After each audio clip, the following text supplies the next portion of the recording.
record.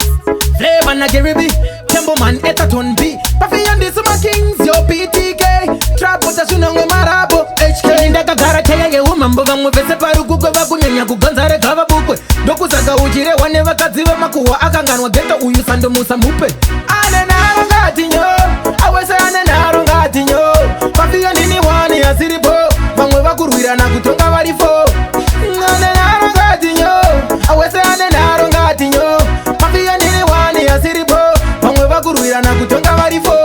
Nekuda kwa mbiri ya uzive shavanobata auzive shiri mudzimba dzavanobata vamwe vanotoimba vachizienzanisa nemesa yamira unzo zichinzi ndatuka kafa ariye vakapusa ndaumba musanyanye kuvatya vanhu havazishumba mushonga yamukubata imafanzi muchikumba pasi chafumuka wande vachazvibuka ane naro ngatinyo awese ane naro ngatinyo pafiyo ndini wani asiripo vamwe vakurwirana kutonga varifo ane naro ngatinyo awese ane naro ngatinyo pafiyo ndini wani asiripo vamwe vakurwirana kutonga varifo ningiwo zviita king uyu ndi king ningi futi ndi king saka ngapangorongwa sting hakuna dunhu rinotongwa nefoma king musaite tunge vanhu vanomhanya mushini kuchitungwisa ndikukuziyai mune laki nhasi ndombokusiyai asi pane nyaya yandatadza kunyarara mavhoisa kuenda brongo chimborimirai ane naro ngatinyo awese ane naro ngatinyo pafiyo ndini wani asiripo vamwe vakurwirana kutonga varifo